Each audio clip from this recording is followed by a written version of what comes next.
I can't, I can't tell you how many times people have said, I know it's irrational. I know it's irrational, but I believe it. It's not irrational. Nothing you believe is irrational. It might not be right, it might not be useful, and it might have its own kind of logic, but it's not irrational.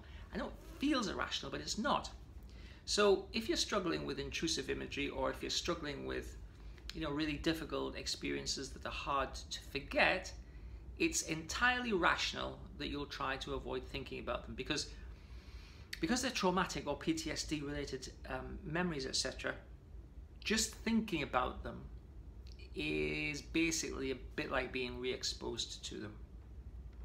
So in fact, when Freud was trying his hand at this kind of stuff, it was noted that it was just basically getting people to talk about stuff over and over again and express how they felt about it. It was a bit like re-traumatizing people.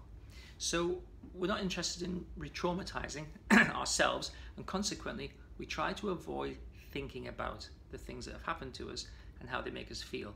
So we're going to call that avoidance. Now the thing about avoidance is it's unhelpful. It's rational, it makes perfect sense, everybody does it, and it's absolutely baked into the human experience, but it's completely unhelpful. Now, I say that. In normal everyday things, it's okay, it's a useful strategy, you just let stuff go.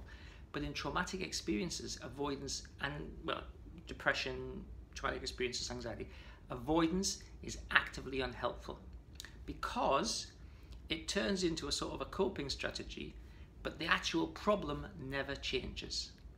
So it's unhelpful in that sense. So the more you do avoidance, the harder it is to move on from whatever it is that's troubling you, from whatever memory you have in the past.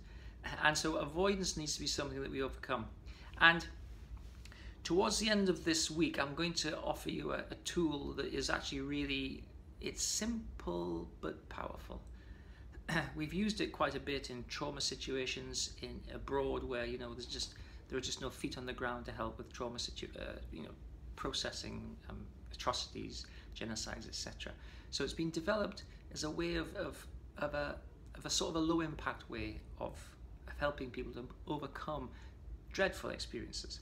But it's good because it's low impact. So I want you to think about this. What do you avoid doing because of a traumatic experience, because of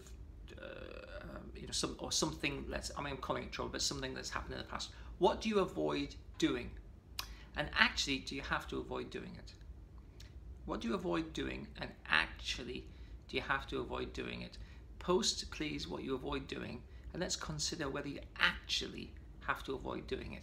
A lot of avoidance is basically a mental habit. Oh, well, I've always done it that way.